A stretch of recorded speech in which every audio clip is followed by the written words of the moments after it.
शिक्षण मंत्री दादा भुसे यांनी खासगी शिकवणी केंद्रासाठी प्रस्तावित नियमांची माहिती दिली आहे। 25 पेक्षा जास्त विद्यार्थ्यांची नोंदणी बंधनकारक, तर 13 वर्षांखालील विद्यार्थ्यांना प्रवेश देता येणार नसल्याचं त्यांनी स्पष्ट केलंय। शाळा महाविद्यालयाच्या आवारात क्लास चालवता येणार नाही, फसव्या जाहिरातींवर बंदी आणि विद्यार्थ्यांना शुल्क परताव्याची ही व्यवस्था असणार आहे। नियमांचं उल्लंघन केल्यास 1 ते 50 लाख रुपयांपर्यंत दंडाची तरतूद असून जनतेच्या सूचनांनुसार प्रारूपात बदल केले जातील असं दादा भुसे यांनी म्हटलंय। पाठीमागच्या अधिवेशन काळामध्ये सभागृहात चर्चा करीत असताना अनेक सन्माननीय सदस्य महोदयांनी खाजगी शिकवणी केंद्र कोचिंग क्लासेस या संदर्भामध्ये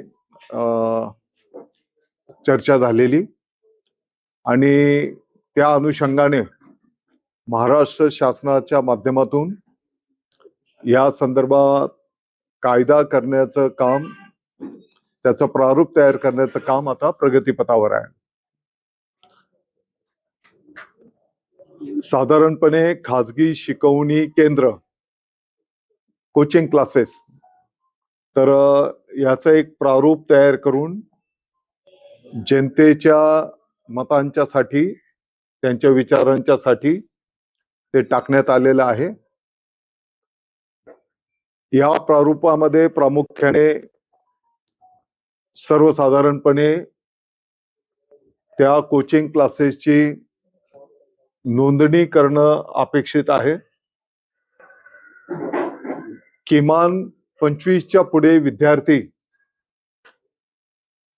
म्हणजे ज्यांच्याकडनं शुल्क आकारणी करून फी घेऊन शिकवलं जात आहे अशा सर्व क्लासेसच्या साठी हे बंधनकारक असणार आहे। 13 वर्षाखालील विद्यार्थ्यांना तिकडे प्रवेश देता येणार नाही। इतर शाळांमध्ये जे शिक्षक बंधू भगिनी आता कार्यरत आहेत त्यांना कोचिंग क्लासेसमध्ये सहभाग घेता येणार नाही। शाळा महाविद्यालयाच्या आवारामध्ये हे कोचिंग क्लासेस चालवता येणार नाहीत। बऱ्याच ठिकाणी आपण पाहतो की फसव्या जाहिराती दिल्या जातात आणि मग अशा खोट्या फसव्या जाहिराती त्या ठिकाणी देता येणार नाही।